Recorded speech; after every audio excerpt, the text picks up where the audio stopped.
Hello, fellow travelers, and welcome to another episode of the Vertical Stars podcast 5th season. It's going to be huge. Be sure to like and subscribe. Welcome aboard this fantastic interview.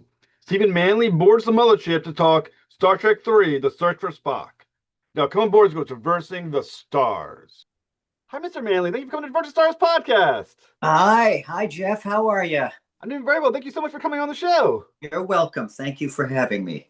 So, I always start a question of inspiration. So, what Mhm. inspired your love for acting and who your earliest influences? Oh boy, early influences. Well, that would have to be my grandfather. My grandfather was from Italy. I'm adopted, but my adopted mom and dad, her father came over from Italy in 1915. And by 1917, he was living in New York, mostly spoke Italian by then, a little bit of English. He joined the First World War as a doughboy. When he got over to France, the war ended after 2 weeks, and he came back to America as an American citizen. He joined a circus that traveled. He worked as a clown, and he ended up in Los Angeles with the train, and D.W. Griffith was getting ready to cast all of his actors for Intolerance, that big film. And he auditioned for the part of an Italian soldier in that. And because he spoke fluent Italian, I guess he impressed D.W. Griffith. He really wanted people who spoke the languages. Yeah. And so Grandpa Soldi said, well, this is what I'm going to do for the rest of my life. He fell in love with the movies. Of course, at that period of time, it was in its infancy. There wasn't much in Los Angeles, so the film industry had room to grow, and he loved it. He worked as a character actor and a bit part player all the way until 1966. You see him with the Marx Brothers crowded in the stateroom at Night at the Opera. I have pictures of him with Charlie Chaplin, directing and working on a short with Charlie in Echo Park in Los Angeles, with the Christie comedies at that point.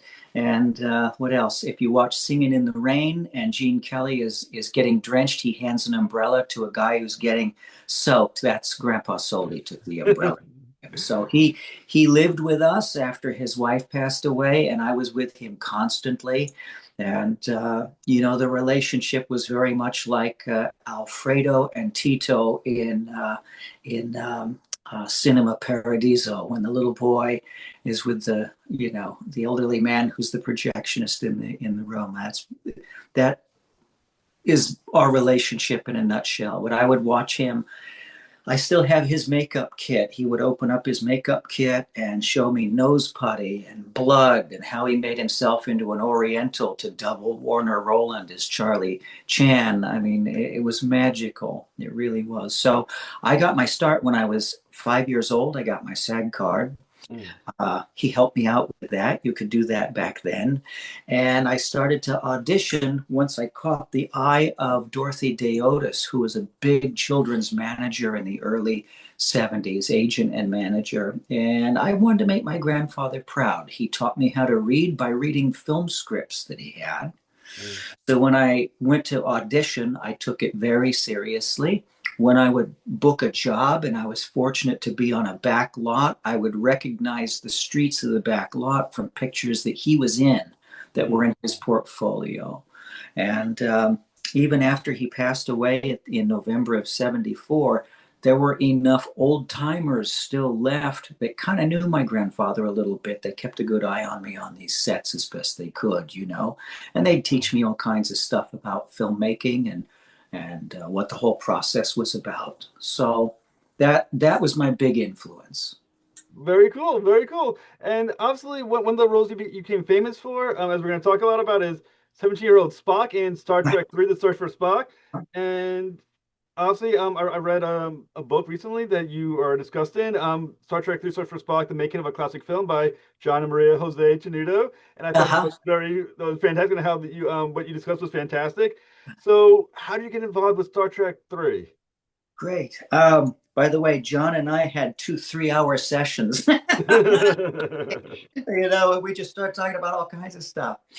I had been working since I was 5 and had built up a pretty good body of work. I had a good reputation of being professional, wanted to make Grandpa Soldi proud.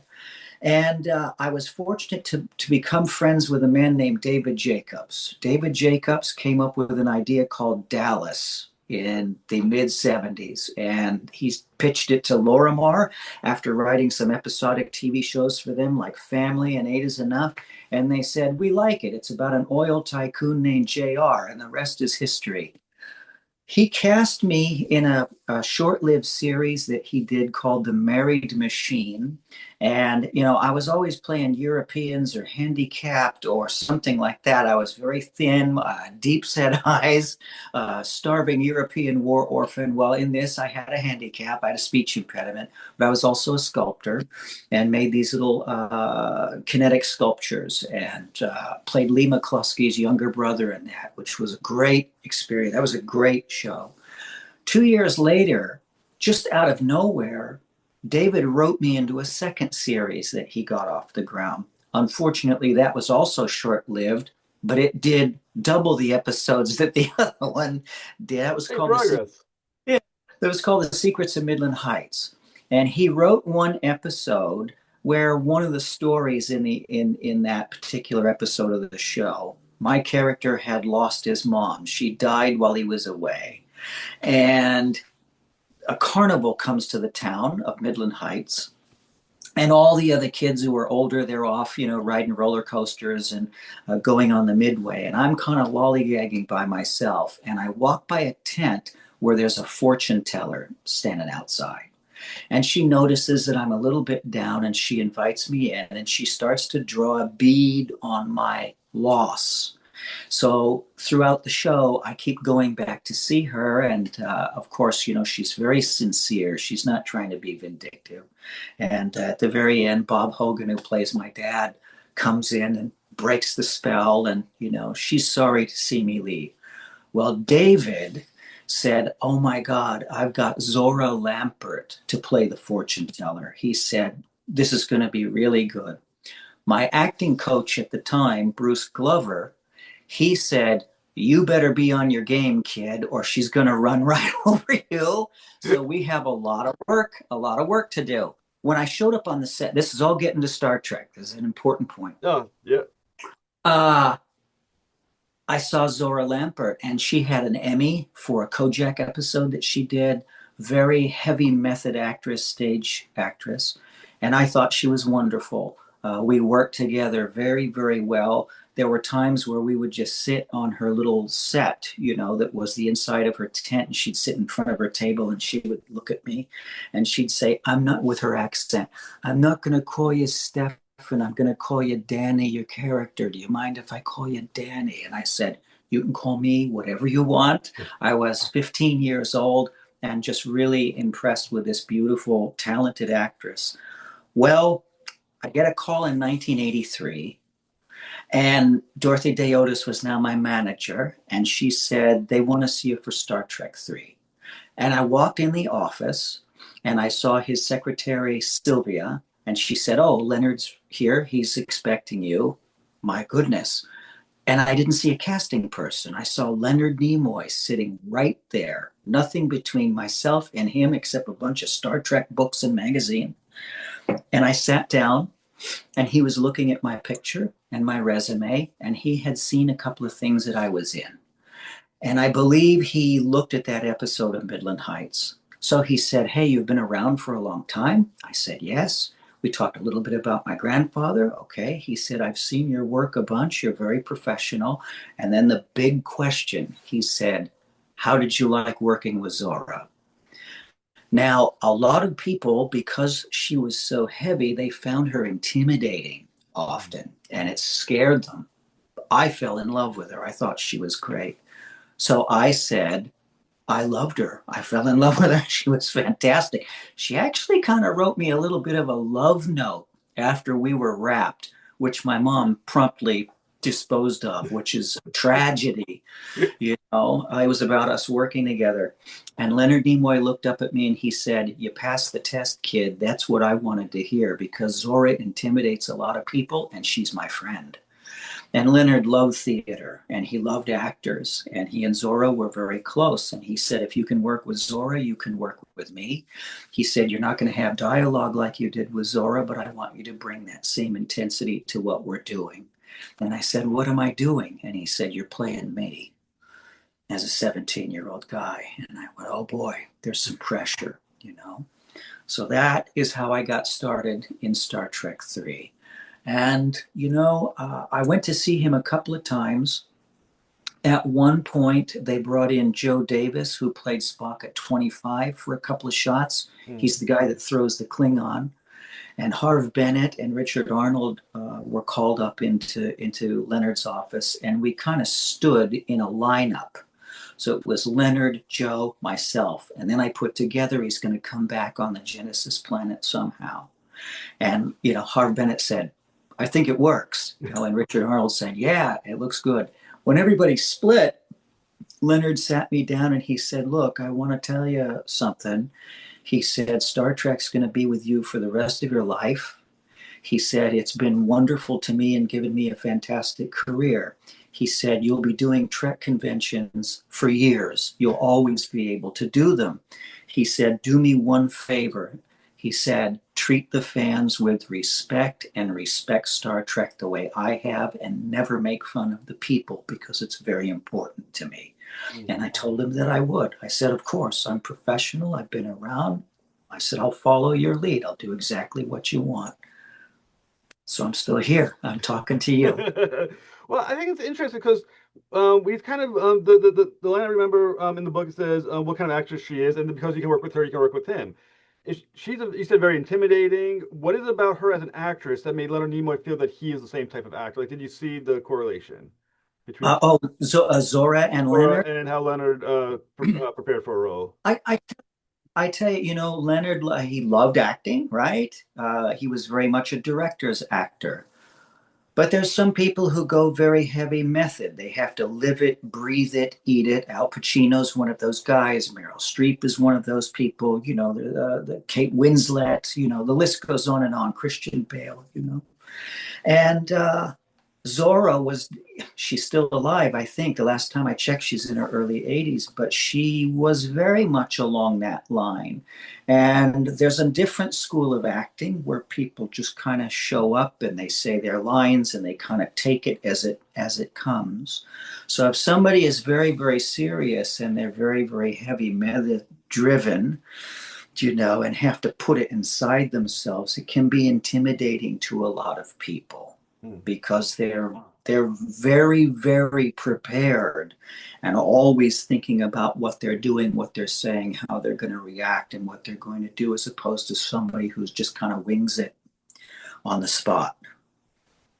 Now, so I think Leonard and her were very close. They had been for many years, and he appreciated her style. So was Leonard also insinuating that he's intimidating because he's Spock, or intimidating maybe in a different way, or was he just connecting us in a slightly different way? Because most people don't, when they think of Leonard Nimoy, they don't necessarily think intimidating because he seems like such a nice guy, but it doesn't mean he's not intimidating as an actor. Oh, no. He was never intimidating. Zora could be because of her power as an actress, but Leonard was very open with me and in control all the time. He was strong. Boy, he had that great voice. And how could you not listen to him when he was talking? I wanted to ask him to say "Tonight on In Search Of," but I didn't have the guts to do it because I loved him in that show too. No, he was wonderful. I never felt intimidated. We talked quite a bit, and there was actually, I wasn't supposed to have consciousness, right? It was given to Bones McCoy's character, correct? Yeah. DeForest Kelley. So Leonard would come to me and he would say, yeah, keep yourself at this level. The Pon farr was very important to him, and he talked a lot with Robin about her role as a Vulcan. She was trying to learn it.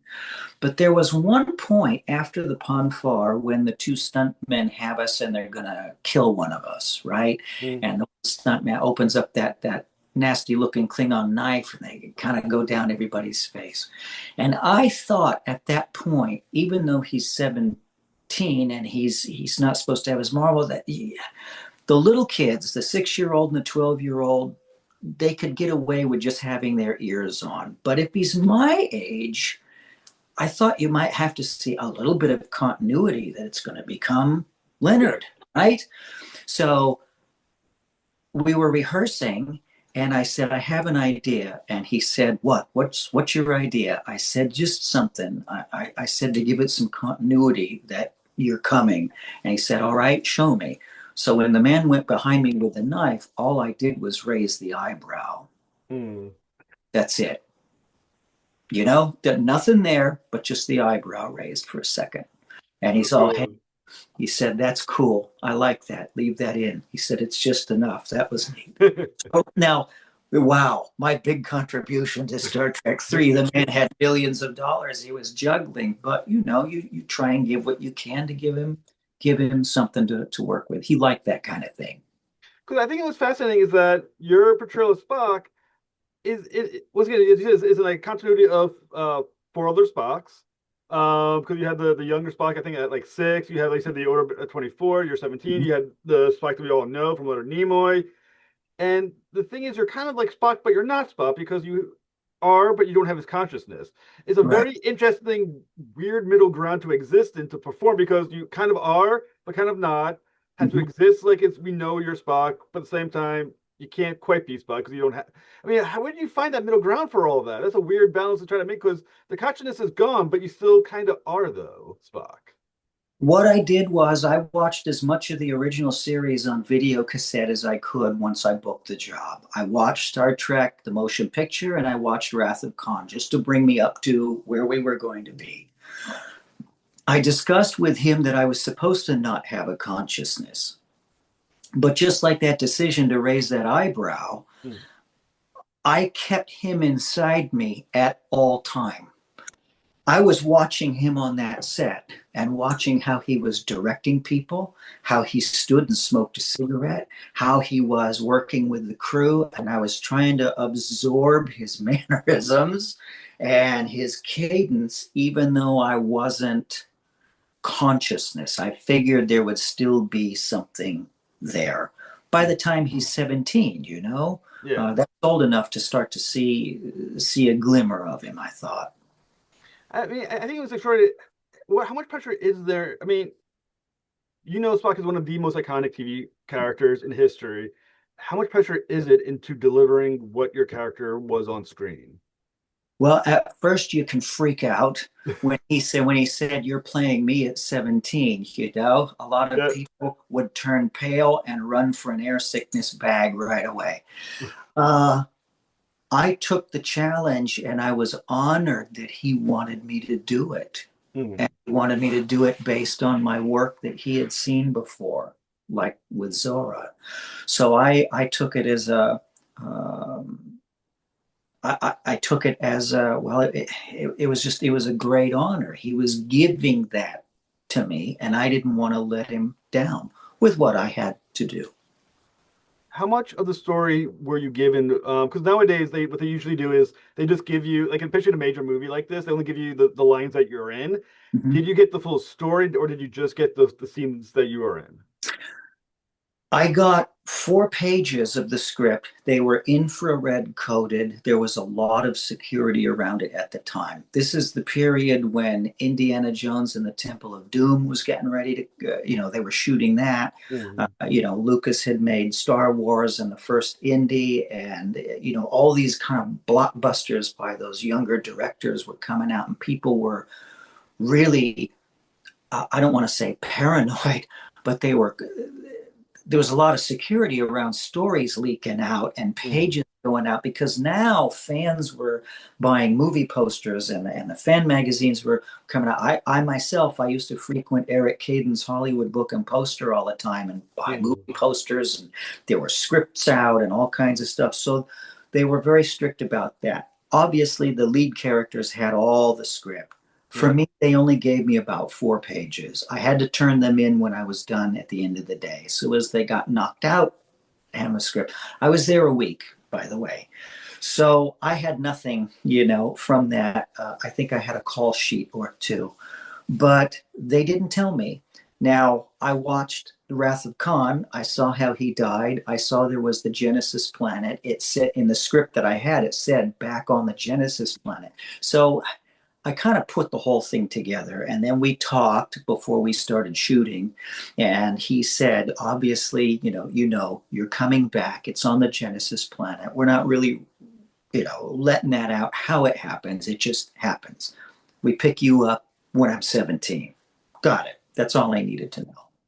It's weird. 'Cause is it weird performing in a scene when you don't know the full story? It was enough of the story. I had no problem. Hmm. I had no problem because I thought all I know is the Genesis planet. I'm trying to put him inside me to have pieces of him come out, like my eyebrow raise, right? Um, so that's all I need to know. I didn't need to know any of the other things that were going on. All I needed to know was that Robin was there. She was in front of me. I had Ponfar, the Ponfar scene with her. And then when that was done, the Klingons were there. I tried to think of them more as annoying, rather than be scared of them because he is a Vulcan. He's not afraid of them. Right. I kind of thought of them as I would make up in my head that they were annoying more than anything else. So I didn't need the whole story. Let Mr. Nimoy put it where he needed to put it. Now, as you said, preparing for the role, you watched The Wrath of Khan.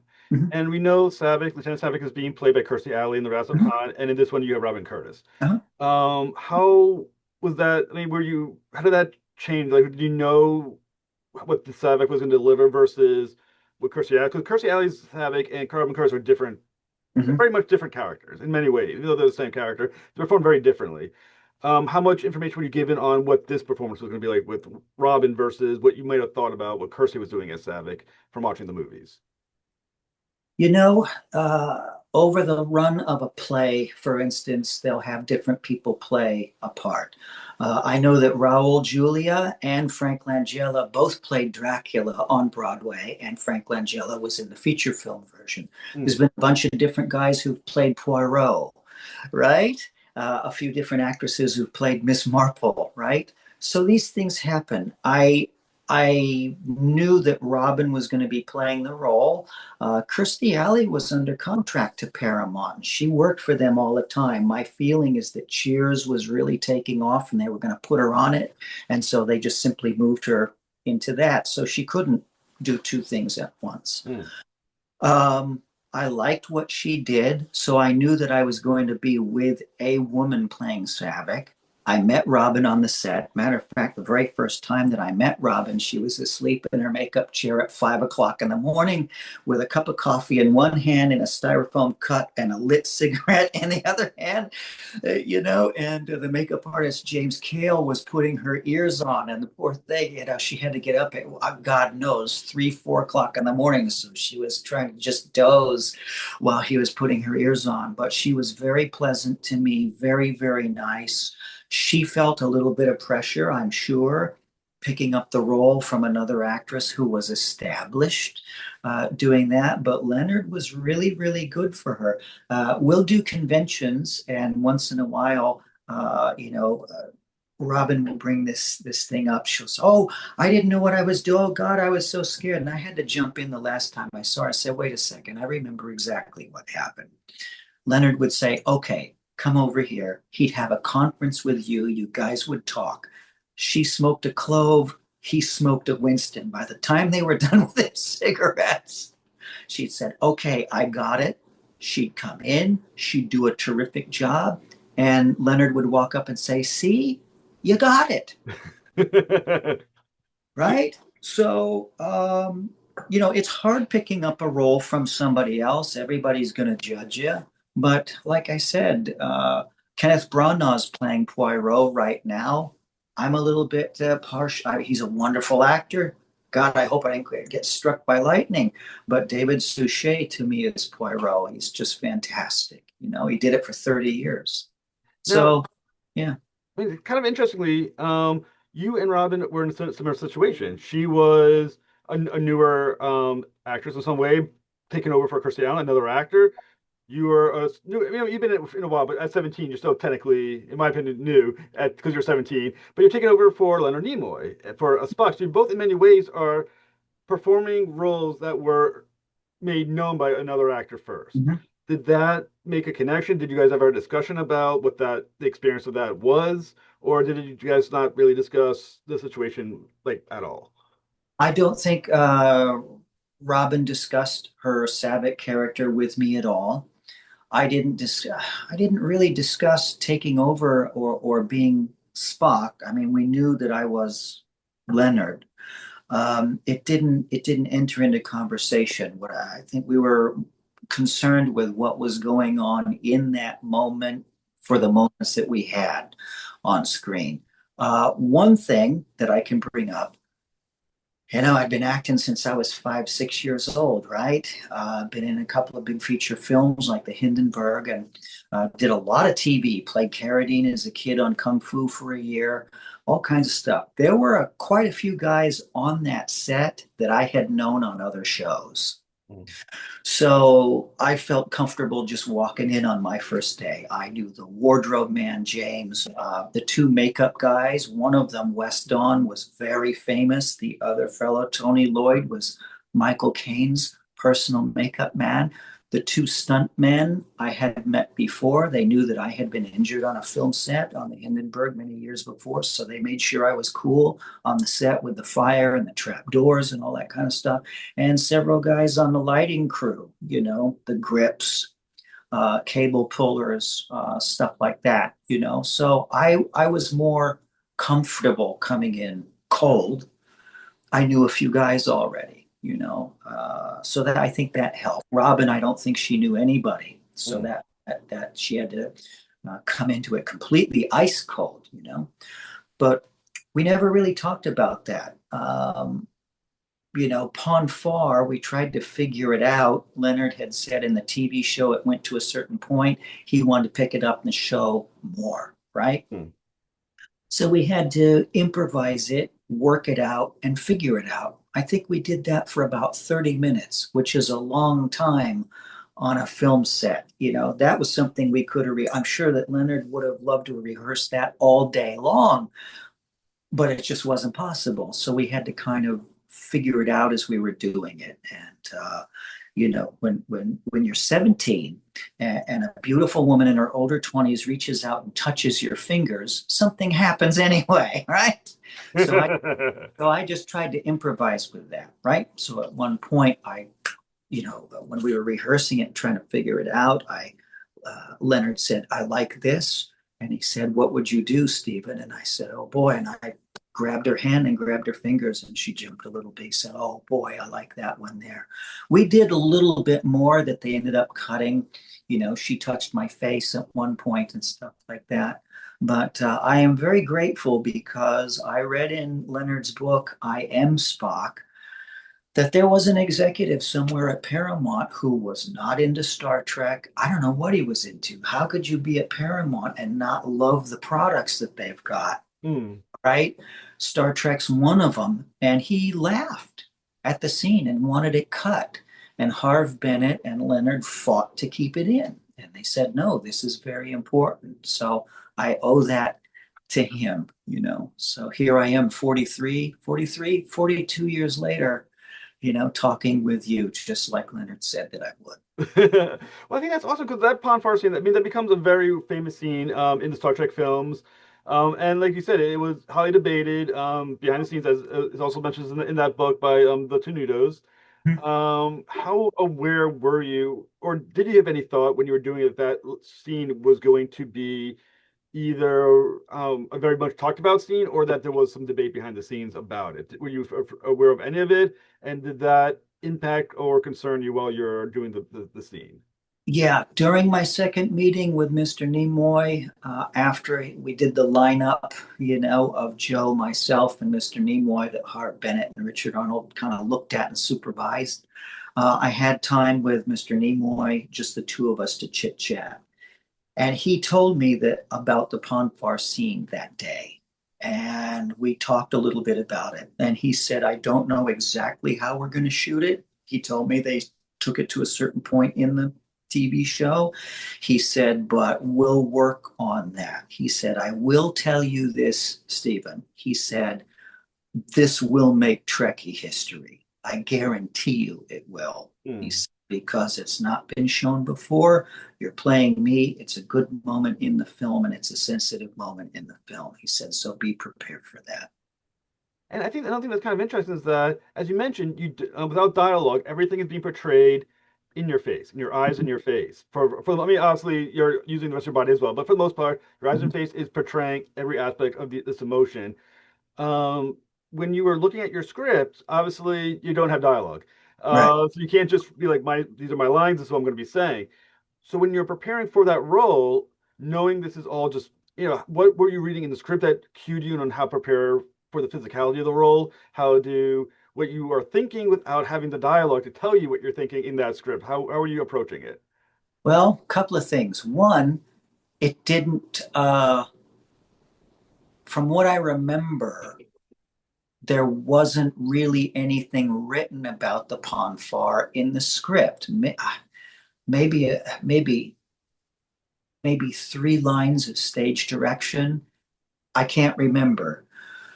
I was studying at the Beverly Hills Playhouse at the time, so I was trying to be like Zora and Leonard, and learn my method acting there. And I worked with some of the. I played Tommy Lee Jones as a young kid in a scene with him in a movie, and that was my first foot in that.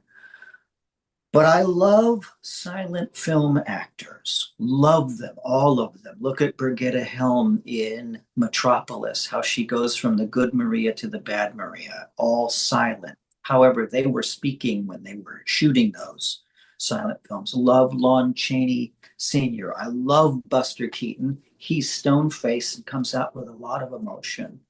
So, knowing there was no dialogue, I thought it all had to be behind my eyes. Hmm. And, there wasn't much physicality with it, for body language, but behind the eyes is what I concentrated on, you know.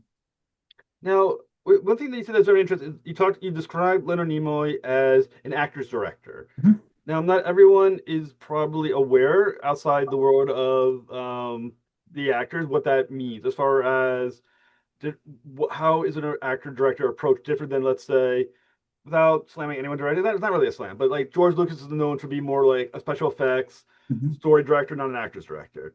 Nothing against the person that's just way of doing it, but let's just say that for an example of the other side. So, what was Leonard then like that makes him an actor's director? And because this was a movie, and having read his book as well, I Am Spock, there was also a lot of pressure on him. Did Mhm. that ever seep through in his onset? No, never, never. He was a class act, and so was Harv Bennett. They were a really good team, so they had each other's backs the whole time. And the director of photography was right in there with them. I think everybody wanted to see him do a great job and make a really good film out of this. He never lost his cool. He never screamed and yelled. He was always even keeled. He would talk with his script supervisor. I can't remember what the nice young lady's name was, and they had several shots. That was the first time I ever heard it. They would call them the ILM shots, right? So they shot the things on the Genesis planet, but there were certain scenes that ILM was going to take care of, Yeah. or they were going to composite them with something ILM was going to do. And I thought, oh wow, that's cool. ILM's going to be doing stuff. I never saw them. They'd send it there. But he never lost his cool. He was a class act all of the time. Uh, since he was an actor, he understood what it was like to pull out and to give a performance. And he spent good time with me for what I had to do. We thought about those things. The kindness and the what he gave to Robin is what really made me admire that, and I call him an actor's director for that, Mm. because she really wanted to do a good job and portray the Vulcan woman properly. And of course, it took him 3 or 4 episodes of the original series until he finally got it. He said that he was emoting in the first few episodes way too much. I finally had to chuck it and put it away. Then I can't remember what episode, the third or fourth episode, he turns and looks at something that's on the screen on the bridge, and all he said was fascinating. And he said it just kicked in right there. He got it. He knew exactly who Spock was. Fascinating. Right there, right? With his voice and his attitude and everything. Not so easy to do, seems easy, isn't so easy. So that's why I call him an actor's director. Not that he wasn't, good with camera and lenses and telling the story. He really wanted to tell a good story. And Harv Bennett, I think, had his back on that. Leonard knew how to do it, but of course, it was his first time directing a feature film. Harv was really experienced. He had produced the $6 Million Man, all of those things. And Harv later on, a few years later, came to my aid with a critique for a small film that I did that's priceless. Priceless. I owe him a lot for taking the time. So anyway, yeah, actor's director, good person. And as I mentioned a few times, and people who watch my show know I interviewed like the Tenutos about their making of the classic film for Star Trek 3, and you absolutely like you were interviewed for quite some time by them.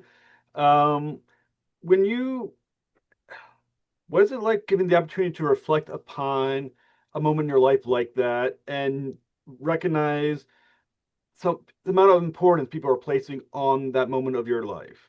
As far as the fans, and everybody else, did you remember stuff as being important that maybe in the moment doing the movie didn't seem so much until you reflected upon it? I knew it was important. I was a fan of my own things. I'm a big fan of Kurt Russell. I think Snake Plissken's a great character. I'll never be macho like that, but I can vicariously live through it. Um, Indiana Jones was really big back then. I love Indiana Jones. Mhm. So I understood Star Trek has always had a cult following. Like Star Wars was building at that time. People love these things. So I realized how important it was when we were shooting. I got it. You didn't have to ask me. This was really important, as was important to Leonard Nimoy and Harv Bennett. They took it very, very seriously. When he told me that Trek would be with me for the rest of my life, he said, you'll be able to do conventions and this and that. You'll have fans coming up to you, and please respect everybody. I live by that. When I did my first Star Trek convention, I had a young man. He was the first person to come to my table, my first convention, my first day. First guy came up. The poor young man was so nervous. He was with his dad. He couldn't really speak.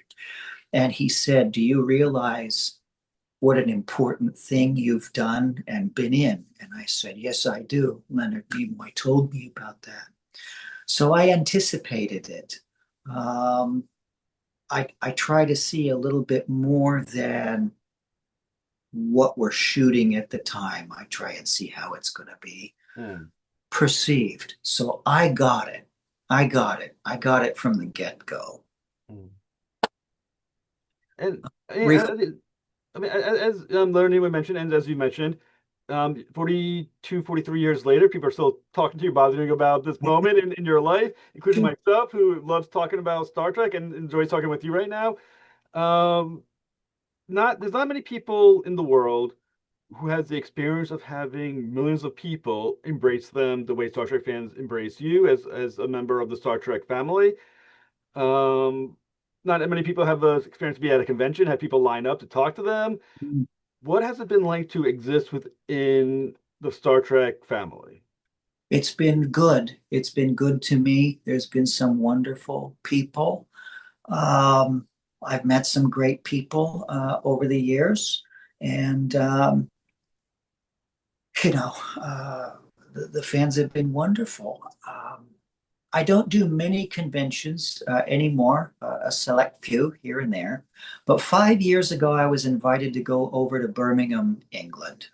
Richard Arnold, he passed away not too long after that, called me and said, "Hey, you want to go to England?" Yeah, sure, I'll go to England. Land of Monty Python. Of course, I'll go to England. And let me tell you, they treated us so well, just first class. Robin was there, and many other of the Star Trek actors were there. And I realized how important it was. This was in a huge event center in Birmingham, and we had to go up in front of the audience the night before and give a small 5-minute speech about who we were and who we played, this and that and the other. And I was one of the last people to go up. And before I went up, Robin had already given her speech. She'd done many, many conventions. People love her. She came down.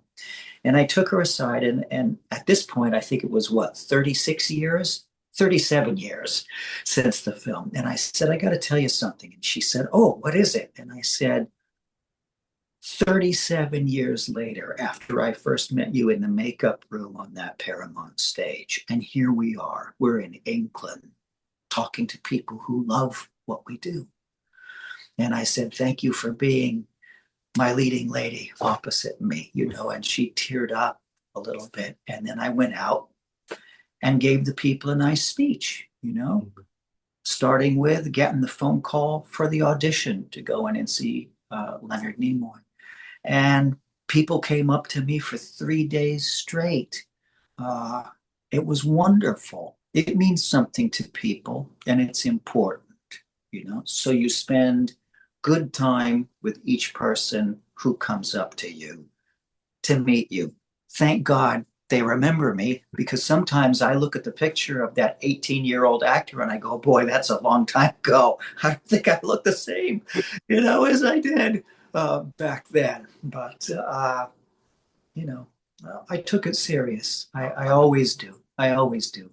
Well, like I said, I guess I'm in the position right now where I can represent the fans of Star Trek, and I want to thank you so much for the service to the Star Oh, Trek franchise and all your fans. And like I said, Star Trek 3, I think Star Trek 3 is interesting in far as not only is it a really good movie, but I feel like it's a movie in the world of Star Trek that's gotten more respect over the years and mm, gotten to be more well liked and more appreciated as time has gone on. And I really think I've been able to watch it a few times. Recently, I watched it. Let's see, I think twice over the last week and a half to prepare for different interviews I was doing for Star Trek 3. And I really think it's a wonderful movie, and I want to thank you so much for doing it. It really was great. oh, yes. No, I knew it would be very important. I made some nice friends there. Like I said, years later, Harv Bennett talked to me. I went to art school and made a short film that was 22 minutes long. And I called him, and this was probably 1988, 1989, after I finished it. And he said, "Hi, Stephen. How are you? I haven't seen you in a while," and this and that and the other. He invited me over to the studio to give him a video cassette. We talked about filmmaking a little bit, and he said, "I'll get back to you. I'll watch it and I'll call you. Either you'll come here or I'll call you, but I will watch it." And I'll be darned. 2 weeks later, Harv Bennett wants to talk to you. Oh, okay. And he got on the phone and he said, "Get a pencil, get a piece of paper. I got a ton of notes for you, kid." And we had a great conversation that I'll never forget to this day about. So he actually watched everything, and he watched it in detail. I could tell. So Star Trek's been wonderful. The fans are great, and Star Trek will go on and on, forever. One thing that was interesting in Birmingham, Ethan Peck was there in Birmingham, and we had both worked for another filmmaker named Perry Teo, making horror films and stuff. So it was neat to see Ethan there, another Spock, a newer version. So um, it's been wonderful. And John was really nice. Looking at his book, he sent me images before the book was published, and then the book came out. It's a beautiful book. Some of those pictures I hadn't seen since we shot that film. Mm.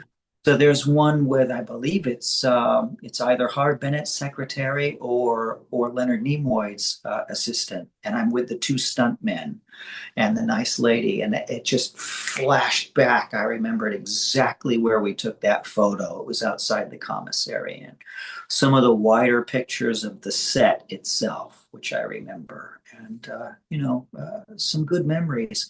It's just hard for me as I get older to realize that that's 43 years ago. Oh, but I got some fight still left in me. I'm doing a Western this weekend. I just did another one a year ago. The film just came out, Graham Wolverton. It's called In Due Time. I did a film from my good friend Chris Cranock called Our Time Is Up. He just sold his first feature film called L'Impostor. So I'm still out there doing some stuff. Okay. And that's also, and like I said, the nice thing about being in a movie, especially Star Trek, Mhm. is that 100 years from now, people are still gonna be watching your movie, watching you play Spock, and be like, "This was a great movie. This was a fun actor." And people are gonna be like, "I wish I could go back and talk to Mr. Manley, like I've had the honor to do." And I want to thank you so much. So I knew everything was. My good friend Michael French has a pop culture show called Retro Blasting. And he called me up and he said, I have to let you know something. I said, what? He said, you are now a Playmobil figure. Oh wow. I said, what? He said, yeah. And he sent a picture. I guess there were two Star Trek sets. One of them was Star Trek 3. It had the Klingon bird of prey. Yeah. And it came with a Playmobil figure of Captain Kirk, a Playmobil figure of Christopher Lloyd, two Klingons, and a robed in a black robe with little sandals on, young Spock. Very nice. Did you buy So yourself for yourself?